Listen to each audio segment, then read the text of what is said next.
Andrew McCart, IFL TV, proudly sponsored by Everlast. I'm here with Ben Davidson himself. What a weekend it was. Well, two days ago. What a Saturday night it was. Josh Taylor became undisputed super lightweight, I was going to say heavyweight champion, super lightweight champion of the world there. I mean, he's heavyweight now. He's heavyweight now. He will be after them pizzas anyway. So, yeah, just reflect on that night and how happy you are the camp was, and obviously the accomplishment that Josh achieved there. Yeah, I sort of said to everyone before getting into the fight that, like people that was in the hotel and in the bubble that was asking, like, this was mostly the night before the weigh-in. And I said to them that unless something dramatic happened tonight, like preparation had gone extremely well. And that was the case. Camp went very well. Preparation was very good. I was very happy with everything. Josh was happy with everything. Dan was happy with everything. So, yeah, preparation was no complaints there whatsoever. Fight week, obviously a bit of controversy and whatnot. But as Josh said, it was all part of the plan because we'd said all along we was going to look to use Ramirez's aggression against him. And so Josh, you know, tried to get him a bit riled up to make him force things. And in moments I felt like that worked.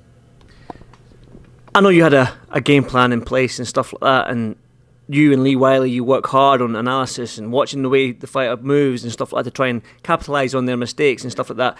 So was the game plan fulfilled 100% in that fight there, or was there moments in that fight where you went, oh no Josh, please just stick to the game plan? Yeah, like there's moments that Josh can get drawn into situations or scenarios. There was times when we wanted him to mix it up and let Ramirez know that inside Josh actually up close is the better fighter. But it was about how he got to that distance and how he exited that distance, and the moments that those moments happened in were down on Josh's terms. For example,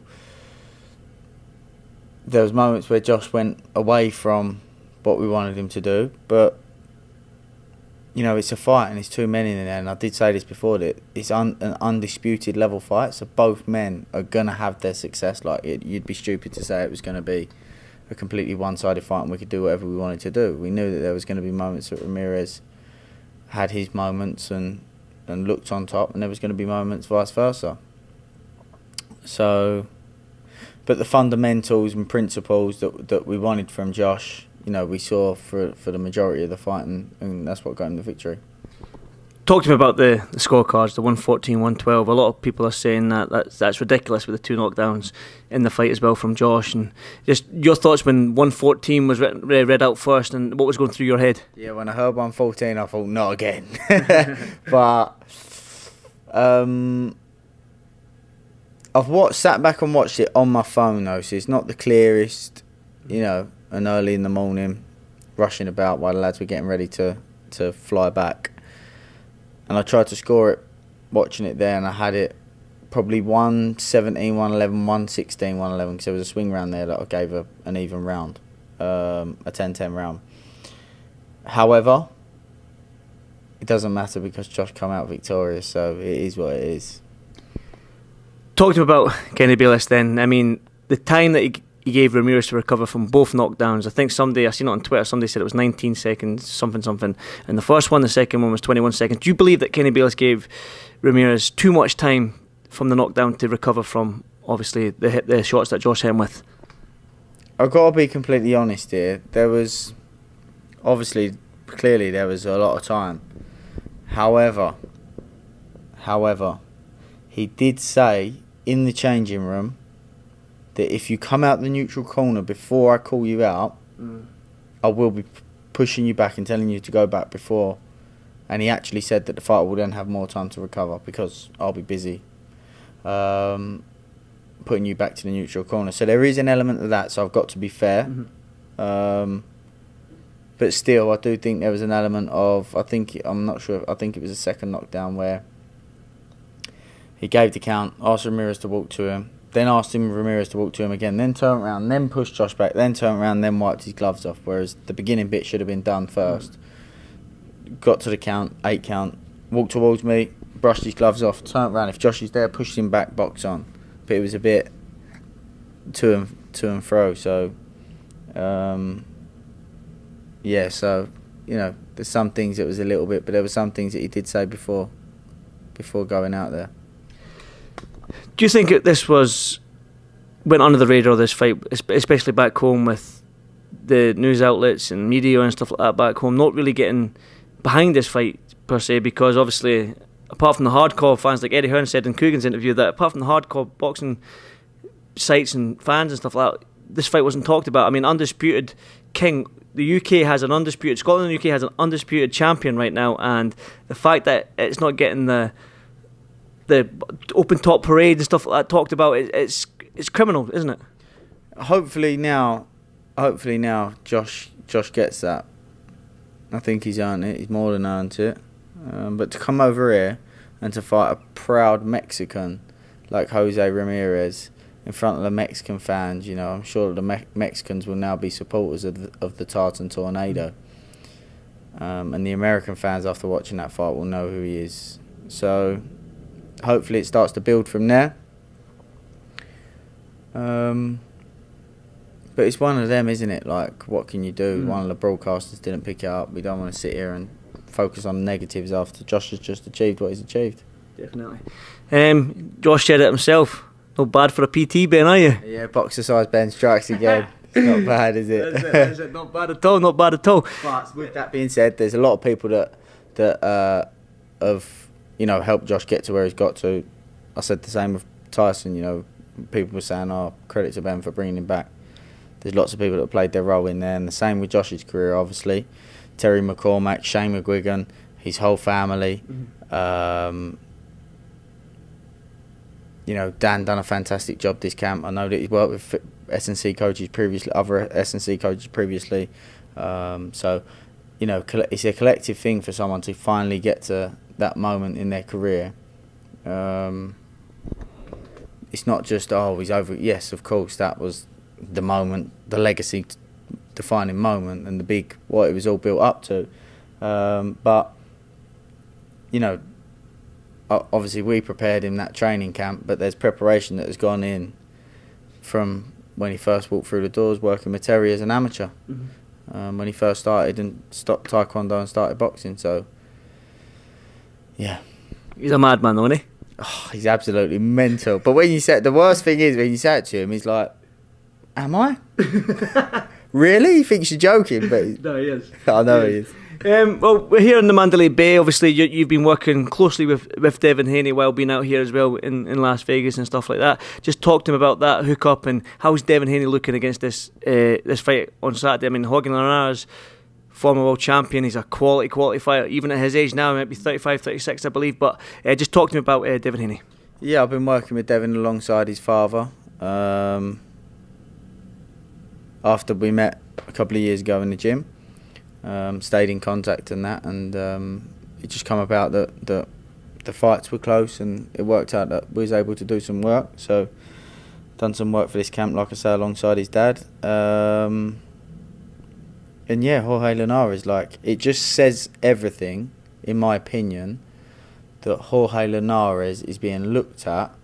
I'm not saying it is, because it's not, because he's a top quality operator, but it's being looked at as a stepping stone for Devin Haney at 22 years old. That just says it all about Devin's capabilities and skill set and what people think of him. Devin gets through this on Saturday night against Linares. I mean, there's going to be more talk about the Lopez fight, the Ryan Garcia fight, Gervonta Davis if he comes down from 140.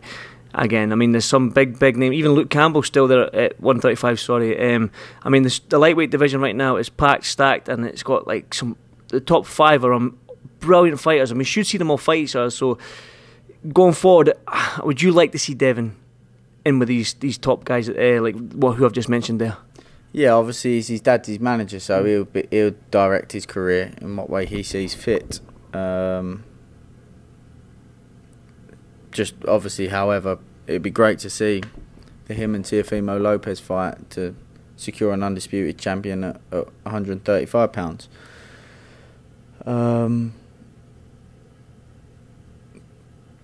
So yes, I think that's the fight that everybody would want to see at lightweight.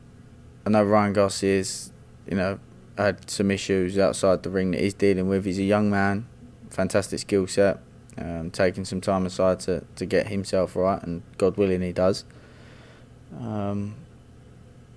But Devin's a WBC world champion. Teofimo's got the other belts. Like, that's the fight that I would imagine most of the fans would want to see. But like I say, his dad's directing his career. I know there's a crossover paths for that fight to happen of promotional companies, so whether it can happen or not. But with all that said, like I said, Jorge Linares is being looked at as a stepping stone, but he's not. He's a multi-weight world champion, a top quality operator, so it's a fight that Devin has got to perform in. He will perform in, and when he does perform in, he deserves the credit from. Going with your relationship, your working relationship with Devin, is this going to be a future thing, or is this just because you're just out in Vegas just now? Because we know that you're based in Harlow, and he's obviously based in Vegas. For you to keep going over to camps, and that might be a little bit difficult, but is this going to be a thing that's going to happen regular, if possible, with you and Devin Haney? There's not been conversations of like I say, past this weekend, because everyone's focused on this weekend, so that's the focus, and deal with the rest of it after that, because the most important thing is the win and the performance, so anything else beyond that doesn't matter, because the win's the main focus at the moment, so we'll see. Right, okay, jump onto the heavyweight scene then. Let's get your thoughts on it. Fury, Joshua, it's gone, but we're going to get Fury Wilder 3 in the Allegiant Stadium, which is outside my bedroom window, not outside your bedroom. You got the pool view.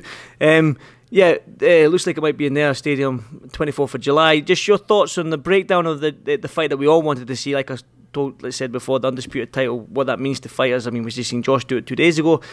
It's heartbreaking for loads of boxing fans that we can't see this fight, especially in the UK. But talk to me about the breakdown. Talk to me about Wilder Fury 3, and obviously it looks like Joshua facing his mandatory in Usyk.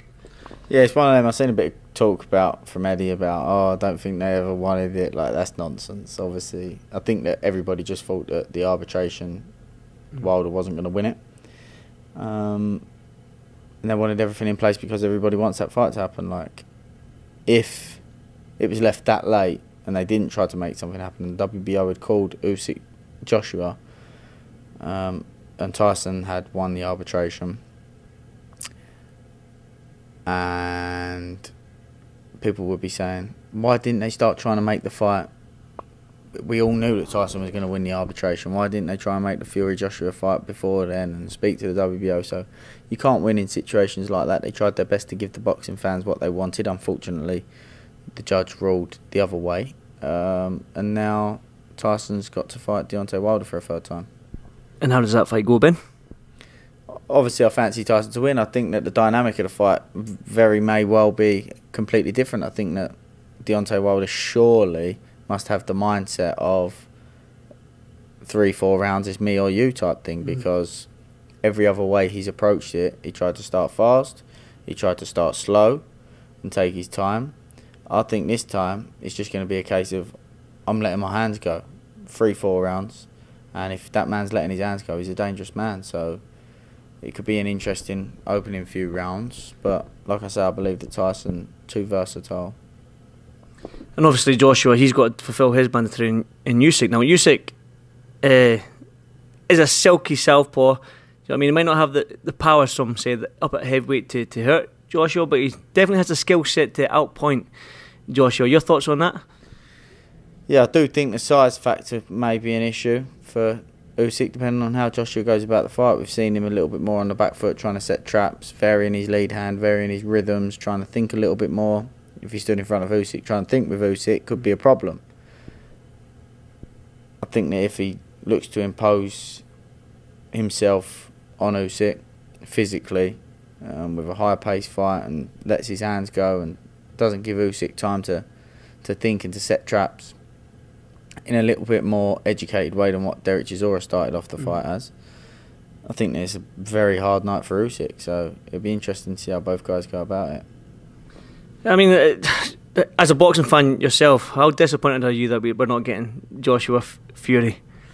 Yeah, obviously everybody's disappointed, but I just think, like what I said, I just think I probably suppose I'm not a negative guy. So Josh said that he wants some of what you've got. He said you're the most laid back, cool, calm and collective character going, but we all get hyped up. It probably might be a jock thing, I don't know, but you noticed what we were like this week.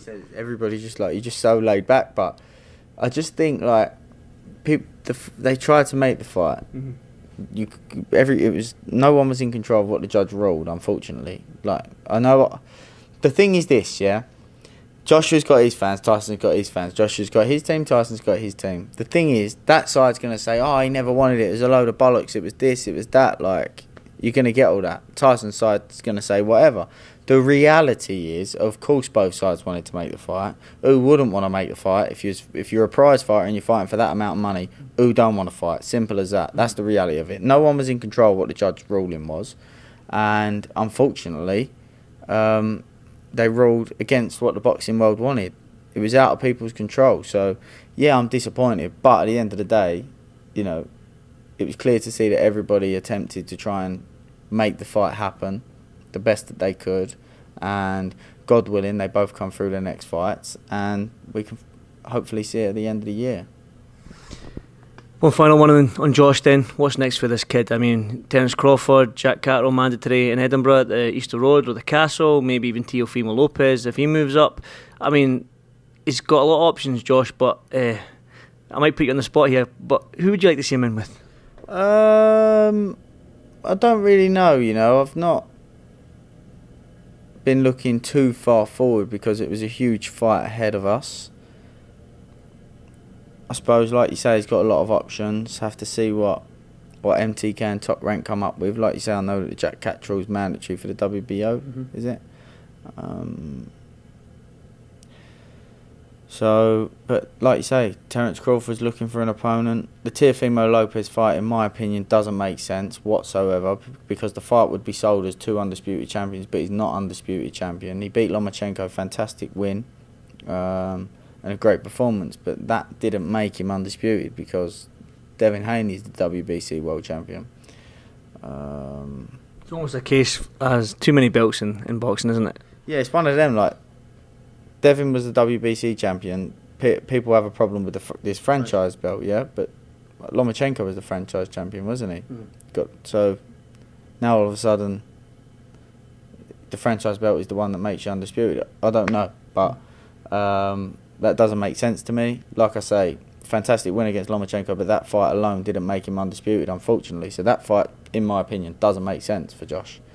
Unless it was big money, because he's on the same promotional company. The Crawford fight, you know, you're fighting for hitting the top 3 pound for pound, winning that, you know. And obviously big money against a big name, and a former undisputed 140 pounder as well. Like, that makes sense. Catterall's WBO mandatory, so of course, you know, that's a you have to do it type job. But like I say, it's not. I'm less involved in that area with Josh. I'm his coach, and we'll have to see what MTK and Top Rank come up with. Talked about the pound for pound list to keep the shot. Where do you rank Josh then? I don't know. Top 5? I think you have to, because of the way that he's dominated that. The way that he's dominated that 140 pound division. It's not been a case of I'll box him, hang on for a little bit, have a couple. 136 combined. Yeah, like, not only that, I think that it's the fact that he's boxed. He's not boxed this guy. Oh, big fight, he's beat this fella. Oh, I'll have a couple, see how he looks in a fight or two. Right, let's have him. It's been a case of, in the WBSS, that's who you got to fight, that's who you got to fight, that's who you got to fight. What? Drove straight through him. Signed with Top Rank, straight into the, well, obviously he had the Kong Song IBF mandatory fight, wiped him out in a couple of minutes. Straight in with Ramirez and just done that. So it's the fashion that he's done it in. Do you know what I mean? So that's an interesting one. But the 140 pound division, there's only one fight left that I'd like to see in the 140 pound division. Hit me. Ramirez and Prograis. Mm. I'd like to see that fight. Mm-hmm. I would like to see that fight. I think it'd be a great fight. Well, hopefully, if Josh moves up, vacates them belts, they can get it on and fight for one of them. But who knows? True. That's true. That's true. But even if not, that's the way to find out who number 2 is, isn't it? Exactly. And I just think it'd be a great fight. Well, I know. We're looking at Ramirez. He likes to fight. He's not shy, and I know Regis Prograis. He's not shy away from the fight, and he would love to fight Ramirez as well if that fight came along. But I know we're about to go and get something to eat. Yeah, you've just arrived at the hotel. So one final word. I know you've got some boxers back home. Lee McGregor, he was here, but Shabazz and Lee Wood and all them, man, they must be itching to get back out as well. So you'll be itching to get back to Harlow and get back to the boys. When are you back? When are you back? So, but I'll be back, fly back on the Sunday. So, but Barry Smith's there taking the lads over. So they're all still in training. Brilliant to see. And also 2 prospects from the GB squad, Will Cooley and Mark Dickinson, turning over soon. I think Mark just got his licence on the weekend, actually. So, yeah, exciting times as well. Hey Ben, should we go and get this some food and... because my belly's rumbling doing this interview, so let's go and get some food and get pished. Just say, get what? Get pished. Welcome, yeah. Get pished at the Hingway. Let's get pished at the Hingway. He's learning, man. That's what I like to see. Ben, thank you so much for that. You can see, oh mate, you're nailing this. Scottish, Mick Davison. There we go. Thanks, buddy, man, and let's go get some food. Yeah, perfect. Thanks, Billy. Thank you, Ben.